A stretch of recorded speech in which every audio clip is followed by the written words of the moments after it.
everybody, we're live at Scottsdale Plastics. I'm Gia and this is Dr. Bonillas. Hello. And we have just finished my consult and the doctor is going to go over what he's found with me, what he plans on doing, and all of the steps and pieces. I will be revealing my motherhood body for the first time live on national social media, as I call it. Nice. All right. So this is Gia. So now Gia has gone through some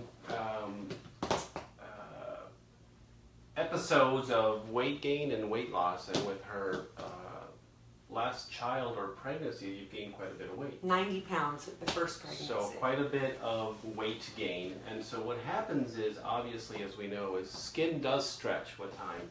As long as it's being stretched slowly, it can stretch. But, you know, she's got some of these stretch marks, okay? These are the result of these rapid weight gains and losses. And so these, though, however, doesn't mean that every woman will get stretch marks if they increase in weight. A lot of it has to do with genetics. And so you tell me, is it in your genes that you yeah, and at 5'1" and 210 pounds, I don't think I gave my body too much of a choice. Sure. So that's why she's got the stretch marks. Luckily for her, her stretch marks are mainly located right at her belly button and below, which is nice, and we'll get into why that's a good area to have them. So now she has been dieting and exercising. Her core musculature is nice and tight and flat. She doesn't have a bulge. She doesn't have what we call a separation of her muscles, which is called a diastasis in this area, the two paired rectus abdominis muscles that give us our six-pack here. With pregnancy and with weight gain and weight loss, they tend to separate, and that's what gives this bulge and sometimes a hernia.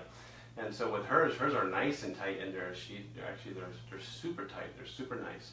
And so the other thing we have to check is to make sure she doesn't have a hernia. And so a lot of the times, a lot of patients come in here and they don't know that they have an umbilical hernia. And what is that? A hernia is just an outpouching of the internal intestines and fat. And when there's a weakening in the abdominal wall musculature, then they'll tend to protrude out. And so with her, push out and relax. Not bad at all. So no hernia that I feel. So looking at her here, I know that she is a good candidate for a full abdominoplasty. Later in the future, because of her weight loss, she will be a candidate to complete the front part, which is the abdominoplasty, with the back part, which is a posterior lipectomy, or if you want to do it all in one session, it's called a belt lipectomy or a circumferential lipectomy. So that means in the back, we take out a wedge of skin and we lift up. And so that's kind of the results that we can achieve with a posterior lipectomy, which is elevating what sagged over time by removing a wedge of skin here and placing the scar within the underwear or bikini line. Okay, the front part, instead of pulling up, we pull down. So we bring all this skin, which is nice skin. It usually doesn't have a whole lot of stretch marks. All her stretch marks are down here. And so what I try to do with an abdominoplasty or a tummy tuck is to remove a wedge of skin right about her belly button level, a little bit above that, remove a wedge of skin and bring this skin all the way down here by pulling it down. And so what I'll do first with her is do liposuction to really contour her. She's this thick now. This is the skin fold thickness. Skin fold thickness. Skin fold thickness here. That's where I will try to bring that down with liposuction. It's sticking these cannulas in there, sucking that fat out so that when I drape her skin, a thinner skin will drape over her musculature nicer and will be able to reveal her musculature better, like the six-pack that most patients have. We all have a six-pack in there, it's just that we have a thick drape over it, and if we thin that sheet, then it'll reveal the undersurface of your musculature. So what I don't even understand though is, how does this live? It's clearly detached from my body? Like, how does it live? You think it's detached. It's actually attached with a lot of little fibrous connective tissue. But it's become stretched, and the elastin in there has pretty much... What about the people that say that if I worked out more that I could make this go away? So that's a misconception. For some it's true, but not for everyone.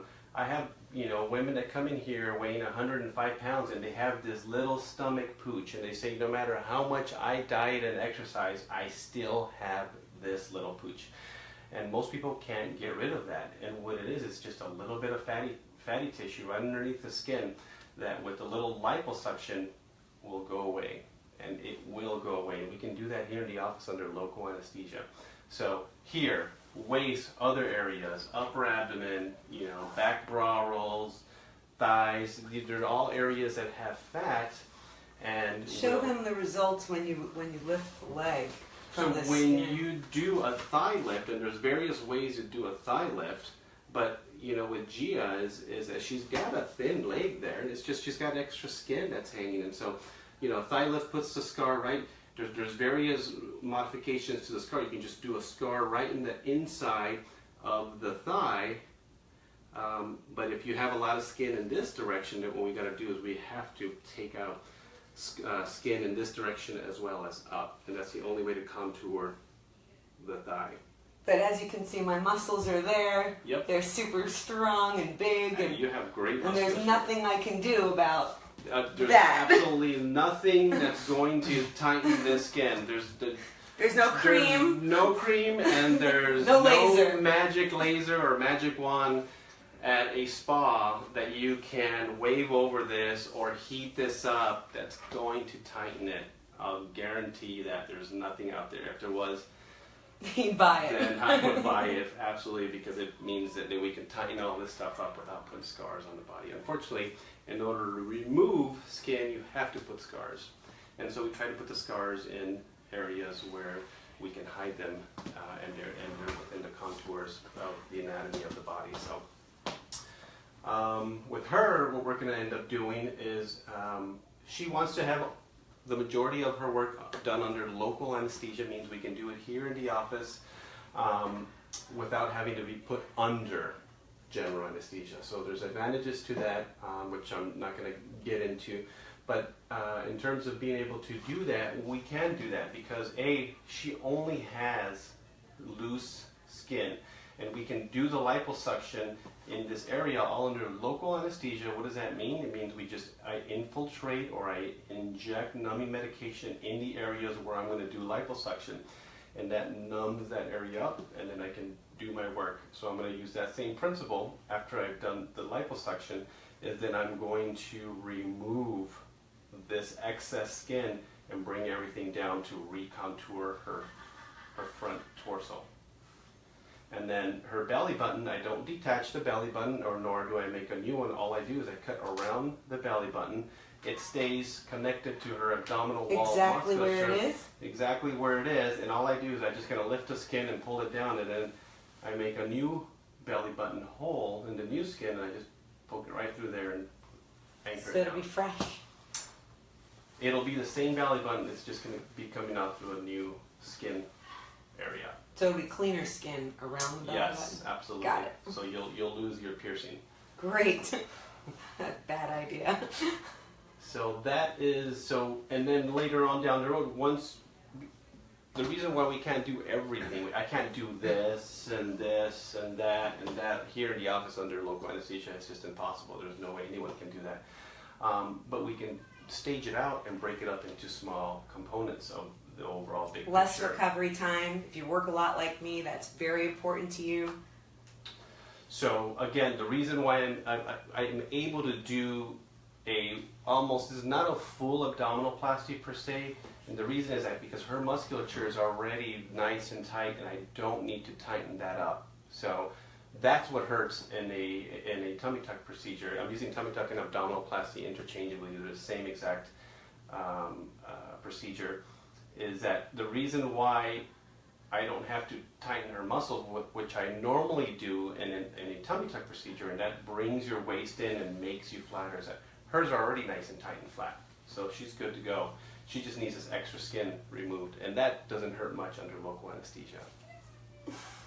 So that is the plan with her. And later on down the road, then we will do the posterior part and connect our scars and remove that.